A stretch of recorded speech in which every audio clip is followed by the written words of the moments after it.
주께서 세상 나라를 다스리시는 분이심을 의심하지 않는 자들이 기도하는 거예요. 이 믿음이 없으면 기도할 수 없죠, 여러분. 오늘도 이제 그와 무관하지 않은 그런 말씀입니다. 야고보서가 가지고 있는 내용 자체가 그렇죠. 신앙의 의지의 요소가 필요한 이유에 대해서 말씀을 오늘 드릴 거예요. 그러니까 신앙에도 지적인 요소가 있고 정서적인 요소가 있고 또 그거에 못지않게 의지적인 요소가 꼭 필요합니다. 왜 그러냐? 첫째로는 믿는 데에도 의지의 발동이 필요하기 때문입니다. 난 이렇게 하겠습니다. 나는 어떤 경우에도 하나님을 의심하지 않겠습니다. 이런 게 의지의 발동이라는 거예요. 하나님은 결코 실수하지 않으십니다. 이 사실을 어떻게 믿을 수 있죠? 믿어지니까 믿는 거예요. 우리의 믿음은 우리가 할 수 있는 어떤 한계까지 간다고 해서 믿음을 가질 수 있고 그게 믿음이라고 말하지 않습니다. 우리는 믿어지는 게 있고 깨달아지는 게 있고 알아지는 게 그런 게 있는 거죠. 여기에 우리의 의지의 발동이 함께 하는 거예요. 하나님은 실수하지 않은 분이시구나 하는 그런 지식을 가지게 되었어요. 그랬을 때 우리의 의지는 어떻게 해야 돼요? 하나님은 결코 실수하는 분이 아니야. 그럼 내가 여기 이런 상황 속에 아이고 내가 잘못 왔구나. 아이고 내가 잘못했구나. 아하 이건 뭔가 잘못됐구나. 뭐 실수구나. 이렇게 할 만한 상황 속에서도 하나님은 결코 실수하지 않으시고 나를 이곳에 정확하게 이끌어 오셨다. 어떤 경우에도 내가 그 사실을 잊지 않겠습니다. 이게 의지의 발동이라는 거예요. 두 번째는 하나님께 자기의 의지를 바쳐야 된다는 측면에서 의지의 요소가 필요한 거예요. 우리는 하나님께 의지도 바쳐야 됩니다. 그래서 우리는 하나님께 의지를 바치겠습니다. 이렇게도 기도하는 거예요. 의지를 바친다는 게 그럼 무슨 말이냐? 의지를 바치면 어떻게 되느냐? 이걸로 설명을 해보면 되겠죠. 결과가 어떻게 되든지 나는 어떤 상황에 처하게 되든지 상관하지 않는다. 이게 하나님께 의지를 바쳤을 때 나타나는 결과예요. 그 어떤 상황에서든지 의지로 돌파한다. 이런 거예요. 이게 무슨 말이냐면 나는 어떤 희생이든지 감내한다. 이거하고 똑같은 말이에요. 그러면 신앙의 의지의 요소가 빠지면 어떻게 된가? 의지를 하나님께 바치지 않고 신앙생활이 가능한가? 그 생각을 해보면 되죠. 하나님께 당신의 의지를 바치지 않았다. 그러면 어떻게 되겠어요, 여러분? 위기를 만날 때 자기 연민에 빠지게 됩니다. 이런 걸 자기 연민의 예가 그때는 그럴 수밖에 없었어. 이런 거예요. 이게 자기 연민이에요, 여러분. 이게 나의 최선이야. 내가 신이 아니잖아. 이런 게 자기 연민이라는 거예요. 자기 연민은 왜 사람들이 자기 연민에 빠지냐? 자기 포기가 안 돼서 그래. 자기 포기. 신앙은 자기 포기예요. 이걸 내려놓는다 이렇게도 표현하시는 분들도 있고 그렇지만 자기 신앙에 알맹이가 빠지는 거예요. 자기 포기가 안 되는 거는. 그러니까 자기 포기가 신앙의 핵인데 그게 안 돼? 그럼 신앙생활이 가능해요? 불가능해요? 가능하지 않아요, 여러분. 내가 죽고 그리스도께서 사시는 것이 신앙의 어떤 완성도가 아니고요, 여러분. 시작이잖아요. 갈라디아서 2장 20절은 여러분 우리가 지향해야 될 어떤 신앙의 저 높은 단계의 어떤 완성된 그런 모습으로 우리가 바라봐야 되는 것이 아니고 우리의 시작이 그거예요. 이제는 내가 사는 곳이 아니요 내 안에 그리스도께서 사시는 것이라. 그러니까 하나님의 은혜로 거듭나서 예수 그리스도의 부활 생명이 내 안에 심어진 그 사람은 이렇게 고백하고 새 출발을 하는 거예요. 새 생명으로 살게 되는 거예요. 그러니까 이제 내가 죽고 그리스도께서 사시는 것을 경험해야 되잖아요. 그런데 자기 포기가 안 된다. 이게 신앙의 핵이 빠진 거죠. 의지적 요소가 빠지면 그렇게 된다는 것입니다. 지난 시간들 한번 돌이켜 보세요, 여러분. 얼마나 많은 잘못을 저질러 왔는가, 자신이. 내가 기독교인이냐, 내가 그리스도이냐. 근데 그러고서도 얼마나 죄를 많이 지었어요. 얼마나 속물적인 모습을 보였어요, 여러분. 왜 그랬어요? 왜? 여러분의 생각이 잘못된 것이 아니고 잘못된 생활을 계속했기 때문입니다. 이게 포인트예요. 오늘의 포인트. 내가 기독교인이야. 근데 진실한 신앙을 가지고 있지도 못하고 자기가 생각해봐도 내가 진실한 신앙인이 아니야. 그동안 내가 진실되게 신앙생활 잘 못한 것 같아. 그러다 보니까 어때요? 신앙생활에 힘이 있어요, 없어요? 힘이 없죠. 어떻게 힘이 나겠어. 자기가 생각해도 구린데 자기 생활이. 그리고 내가 진짜로 믿음이 있는지도 잘 모르겠어. 지금 여러분이 그러고 있다면 만일 자기의 상태를 돌아보시면서 그럼 많은 경우에 여러분이 잘못된 교리나 지식을 받아들였기 때문에 그런 걸까요? 아니면 목사님이 시원치 않아서 제대로 지도를 못 받았어요. 그래서 그런 걸까요? 여러분들이 생각하기에 내가 왜 이렇게 신앙생활이 시원치 않아 그러신 분들은 시원치 않은 이유를 한 100가지도 넘게 될 수도 있겠죠. 물론. 그러나 모르긴 몰라도 대부분은요. 잘못된 생활을 버리지 못하고 그걸 계속 하고 있기 때문이다. 그렇기 때문에 믿음을 얘기할 때 뭘 같이 얘기해야 되냐면 실천을 같이 얘기해야 되는 거예요. 이제 그런 생각을 하고 야고보서 내용을 살펴보십시오. 생각이 복잡할 때는 그저 단순화시키는 게 제일이죠. 근데 단순화도 생각보다 쉽지 않아요, 여러분. 그래서 하나님께서 우리를 단순화 훈련을 시키시는 것 같아요. 뭔가 가지가 너무 많아서 생각도 복잡하고 생활도 복잡하고 그래서 정신이 자꾸 분산돼서 뭔가 정말 중요한 거 아니면 한 가지에 집중해야 되는데 마르다처럼 뭐가 예수님 모셔놓고 예수님 얼굴 바라볼 시간도 없이 부엌에서 너무 분주해. 이것도 해야 되고 저것도 해야 되고.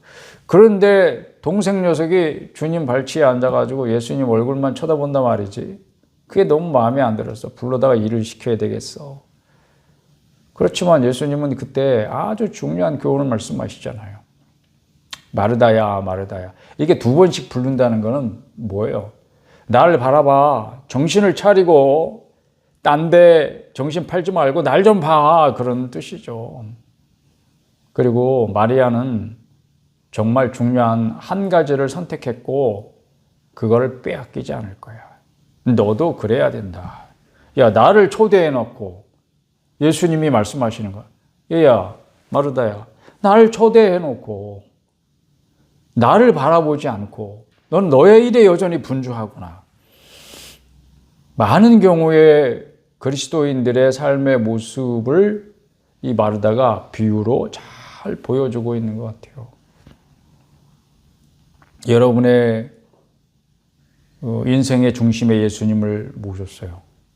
여러분 안에 예수님을 모셨어요. 이제 여러분이 예수님을 하나님으로 알고 섬기기로 작정했어요. 그러나 여러분은 여전히 이전의 삶의 습관을 버리지 못한 채 자기가 분주하게 했던 것을 그 어느 것도 놓지 못한 채 가지치기가 안 된 채 그대로 살고 있다면 주님은 어떻게 하실 것 같아요? 이제 가지치기를 도와주시겠죠. 아니, 이제 그 삶의 주인 노릇을 하기로 하시고 들어오셨으니까 여러분의 삶의 주인 노릇을 하겠지. 그럼 주인 마음이지. 그러면 뭘 자르고 뭘 남겨놓을지는 가지치기도 진짜 중요한 가지는 남겨놔야 되잖아요. 아무거나 다 자르면 안 되고 그렇죠. 저는 잘 모르겠지만 그러니까 어디를 잘라야 될지는 주인 마음이지. 나무가 아야 아프다 그래가지고 아이고 요거를 잘라야 되는데 남겨놓을까 그렇지는 않으실 거냐. 그렇죠. 그러니까 생각이 복잡하고 삶이 복잡하고 그럴 때는 정말 단순화시켜야 되는데 생각보다 어렵잖아요. 그래서 하나님께서 계속 뭔가 가지치기를 하시고 그러고 계시는 거예요. 지금 여러분의 삶을 보면 너희가 돌이켜 어린아이들과 같이 되지 아니하면 결단코 천국에 어떻게 된다고? 들어가지 못하리라. 누구가 하신 말씀이에요? 예수님이 제자들에게 이렇게 말씀하신 적이 있어요. 마태복음 18장에 보면 이게 무슨 얘기일까요? 그러면 천국에 다 어린아이들만 가 있나? 그런 얘기 아니잖아요, 여러분. 이 말씀 어떻게 적용하세요, 여러분들은 개인적으로? 어린아이 같이 자기를 낮추는 사람이 천국에서 큰 자니라, 이게 뒤이어 하신 말씀인데, 결국 어린아이 같이 되지 않으면 이라고 하는 말씀은 이렇게 보면 될 것 같아요. 예할 것은 예하고 아니요 할 것은 아니요 해라. 그게 어린아이 같이 단순한 자세가 아닌가. 삶의 자세, 신앙의 자세. 그 자세가 예할 거는 그냥 예해야지. 그런데 제 생각엔 뭐 이렇게 껴들기 시작하면 굉장히 어른스러워지죠, 여러분. 단순하지 않습니다. 아닌 줄을 아는데 글쎄 제 상황을 좀 보시면 그렇게 간단치가 않아요, 주님. 이렇게 들어가기 시작하면 참 어려워지죠, 여러분. 단순해질 수가 없어요. 그러니 여러분, 그와 같은 자들에게 천국이 합당하지 않습니다. 이제 오늘날 우리 나라 기독교인들이 가지고 있는 문제가 뭐겠습니까? 저는 이제 우리나라라 그랬고, 특별히 기독교인이 가지고 있는 문제만 이야기할 겁니다. 왜냐하면 저는 다른 종교에 대해서는 아는 바가 없으니까, 그러니까 종교를 가지고 있다는 것이 무슨 이야기인가, 이런 일반적인 얘기 하려는 것도 아니고, 다른 나라의 경우도 난 모릅니다. 나는 모르겠고, 그러니까 나는 한국 사람이고 기독교인이니까 그 얘기만 좀 해보죠.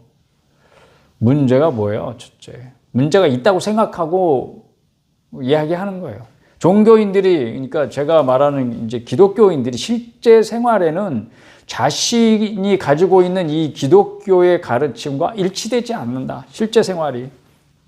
그게 제일 큰 문제라고 생각하고요. 그러니까 대부분이라고 해도죠. 어떤 경우에는 일치되지 않는 정도가 아니라 그 가르침에 아예 위반되는 것들을 실제로 생활에서 계속하고 있다. 기독교인이면서 기독교의 가르침에 위배되는 생활을 하고 있다. 그거 문제죠.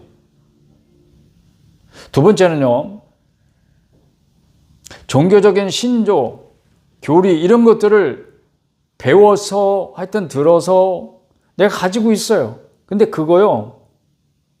그게 점차 소멸돼 버리고 있어요, 지금. 내가 가지고 있는 어떤 종교적인 신념, 신조, 교리, 이것도 내가 어떻게 가지게 됐는지, 내가 정말 이거구나, 내 이거 정말 목숨과도 바꿀 만큼 중요한 것이구나, 이렇게 마음에 새긴 게 별로 없는 거죠. 그러니까 기독교인들이 기독교인의 교리에 대해서 아는 게 별로 없어요. 이게 처음부터 아는 게 별로 없는 건지, 알고 있던 것조차 빼앗겼는지, 이제는 그것도 희미해지기 시작했어요. 이게 너무 맹목적인 신앙의 결과도 그렇고, 어떤 외부의 압력에 의해서 받아들인 그런 교리나 신조도 있단 말이에요. 왜냐하면 주로 모태신앙들이, 저도 모태신앙이지만 부모의 강요에 못 이겨가지고 끌려다니듯이 교회 다니는 아이들 뭘 주워 들은 건 많아. 그래서 물어보면 척척 대답도 하고 그랬어요. 저도 옛날에 그랬으니까. 근데 그게 그의 삶에 어떤 영향도 미치지 못해. 그건 아는 게 아니에요. 그게 아니라 영향을 미치지 못하는 정도가 아니라 그거하고 상반된 생활을 계속 하니까 그 가르침과는 상관없는 삶을 살고 있는 거야, 얘가 실제로는. 그러니까 그런 경험들이 계속 축적이 되죠. 그리고 맨날 주변에서 보니까, 그러니까 그거하고 기독교의 가르침과 상관없는 삶을 살아가는 사람들만 자꾸 보게 되는 거예요. 이게 생활은 그러네. 그런 것들이 영향을 주겠어요, 안 주겠어요? 그러니까 점차 소멸돼 버리고 마는 거예요. 세 번째, 그럼에도 불구하고 자기가 기독교인이라고 생각을 해. 그러면 그나마 다행이야. 아이고, 이렇게 생각하겠어요? 이것도 문제라고 보는 거야. 네 번째, 자기가 속으로 무의미한 짓이라고 생각을 하면서도 계속하고 있는 어떤 의식이 있어요. 예를 들면 식사할 때 기도하는 것이라든가, 뭐 기도할 때 뭐 손을 모은다든가, 아니면 정기적으로 예배에 참석을 한다든가, 밤에 잠자리에 들기 전에 무릎 꿇고 기도한다든가, 뭐 주기도문을 외운다든가. 자기가 이런 거 왜 하지? 물어볼 때 대답할 말도 굳이 없으면서 그냥 습관적으로 하는 행위들이 있어요. 특별히 종교하고 관련돼 가지고. 근데 누군가가 야, 너 아직도 그런 걸 하고 있냐? 이렇게 말하는 거예요. 아니면 왜? 이렇게 물었는데 자기가 이거 내가 왜 하고 있지?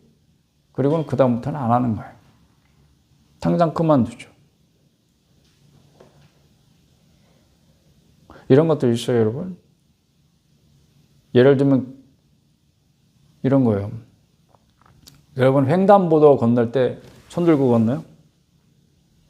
저는 뭐 유치원 안 다녀서 그런 거 배워본 적이 없는데 우리 아들들 보니까 뭐 선교원 다니고 어린이집 다니고 뭐 유치원 다니니까 그 아이들이 배우나 봐요. 횡단보도 건널 때는 손. 지금도 이렇게 신호대기 하고 있다 보면 어린 친구가 손을 번쩍 들고 사방을 좌우를 살피면서 건너더라고요. 근데 언제까지 그렇게 해요? 아마 제 기억에는 초등학교 입학하면서 안 하게 되는 것 같아요. 그 누가 하지 말라고 가르쳤죠. 그런 거 하는 거 아니라고. 그런 거예요. 그러면 왜 손을 들고 건너야 돼? 원래 횡단보도는 이렇게 나는 지금 건너고 있으니까 차들아 조심해라. 자기를 표현하는 거겠죠. 이게 맞을지도 몰라. 그런데 자기가 경험을 하는 거지. 이게 손을 안 들고 건너는 사람들이 있네? 아니면 손 들고 건너는 사람은 나밖에 없네? 이게 사회가 주는 메시지야. 야, 너는 아직도 그걸 하고 있냐? 어쩌면 친구가 그렇게 말했을지도 모르고 그렇게 아이고 유치한 짓을 아직도 하고 있네? 이런 가소로운 표정으로 쳐다봤을지도 모르고 이런 모든 것들이 메시지라는 거예요. 여러분. 횡단보도를 손을 안 들고 건너도 되네? 이런 메시지를 주는 거죠. 계속. 이게 경험이에요. 경험.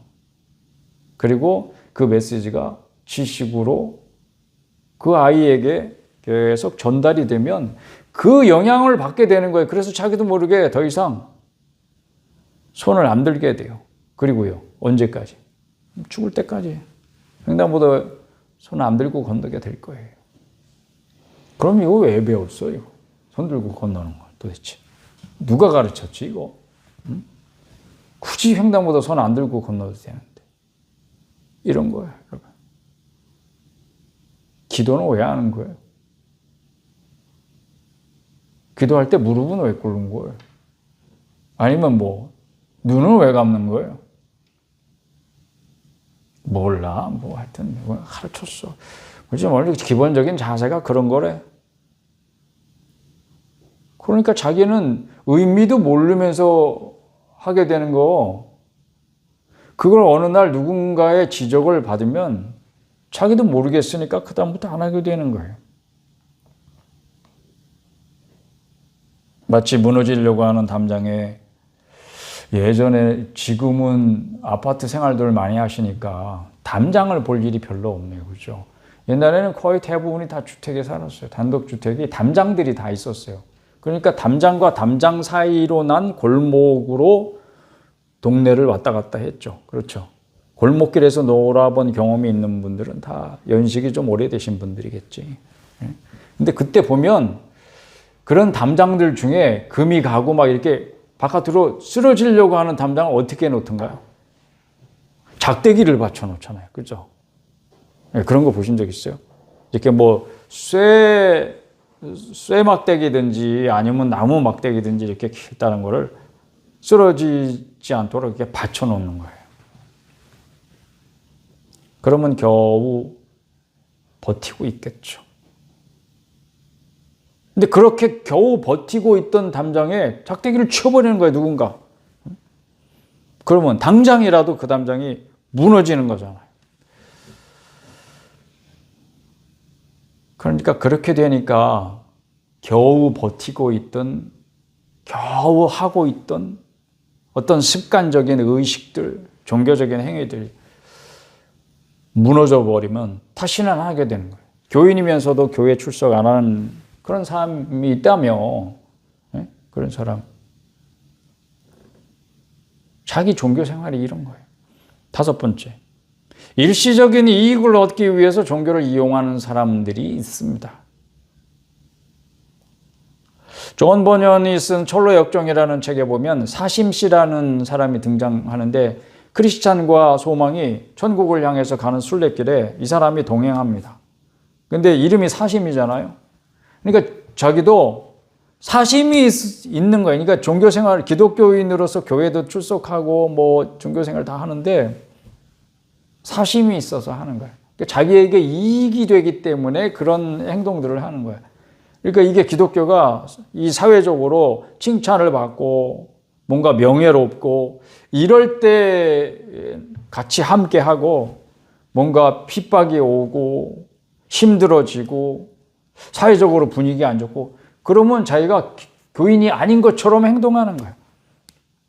그런 사람을 가리켜서 사심이라고 하는 거예요. 사업가가 사업적으로 뭔가 도움이 될까 싶어가지고 교회를 출석하는 거예요. 정치인들이 표를 얻어볼까 하고 교회에 등록하는 거예요. 뭐 이런 일들이 있을 수 있잖아요. 그렇죠? 네. 자기의 이익을 위해서. 6번째, 종교를 자신의 욕망을 위한 수단으로 삼는 사람이 있습니다. 이게 무슨 얘기냐면 처음에는 이제 순수한 마음을 가지고 시작을 했지만 변질되는 경우도 물론 있어요. 선량한 사람으로 보이려고 하는 욕망이죠. 교회 다니면서 사람들이 선량한 사람으로 보는 거야, 봐주는 거야, 이렇게.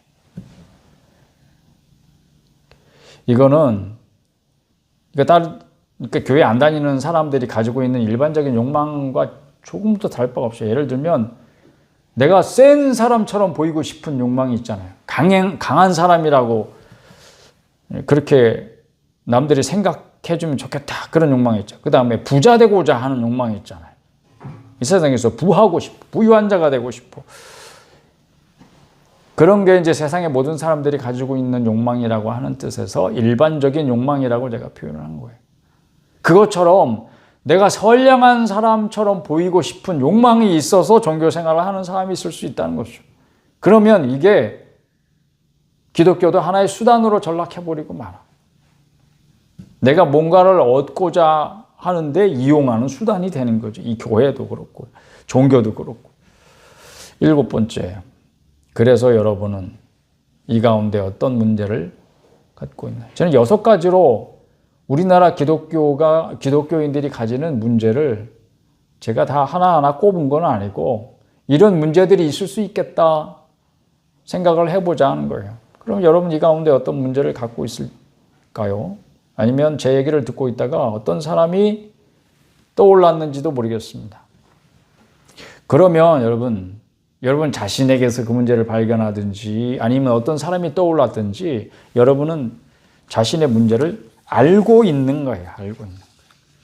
그러면 어떻게 해결을 해야 됩니까? 이게 오늘 이제 결론이죠. 더 이상 얘기할 것 없고 해결을 봐야 된다고 생각을 하십시오. 그렇죠? 문제가 있어. 그리고 그 문제가 뭔지를 알았어. 그러면 자연히 다음 순서. 그러면 그 문제를 어떻게 해야 돼? 그냥 내버려 둘까? 아니면 해결할까?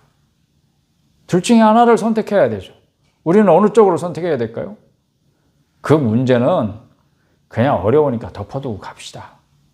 뭐 이러든지 아니면 어떻게 해서든지 그 문제는 그냥 내버려 두면 안 될 것 같아요. 어떻게 해서 이제 해결해 봅시다. 라든지. 자, 해결을 하기로 마음을 먹었으면 이제 그 다음은 저하고 이제 같이 이야기를 할 수 있겠습니다. 왜냐하면 그 문제가 해결되었으면 좋겠습니다 하는 게 제 마음이기도 하니까. 우선 첫 번째는 기독교인이 그런 상태에 있다. 이거는 안 되겠다 하는 생각을 먼저 해야 된다는 것입니다. 그러니까 만일 내가 진실한 그리스도인이 되고 싶어. 그러면 이런 문제들은 더 이상 그런 상태에는 내가 있으면 안 되겠다. 이런 생각을 먼저 하는 게 제일 우선이죠. 그리고 두 번째는 그렇게 무기력하고 무능력한 기독교인이 되어서는 안 되겠다는 결정을 해야 되겠죠. 그러니까 나는 어떻게 하고 싶은가?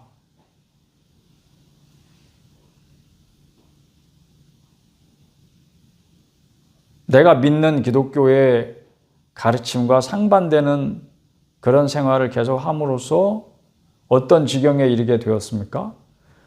신앙생활이 무기력하죠.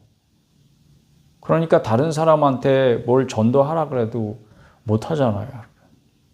내가 믿지 않는 것을 어떻게 이야기할 수 있겠어요? 내가 그렇다고 증명해 보일 수도 없는 이야기를 어떻게 남한테 자신 있게 할 수 있겠어?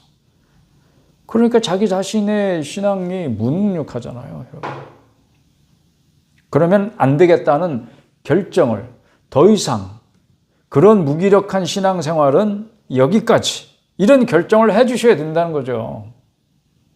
더 이상 그렇게 살지 않겠습니다 라든지 그런 무기력한 신앙생활은 하면 안 되겠습니다. 나는 그렇게 하지 더 이상 그렇게 하지 않겠습니다. 이런 결정이 필요한 거. 세 번째, 그렇다면 이제 해야 될 일은 딱 하나가 남았죠.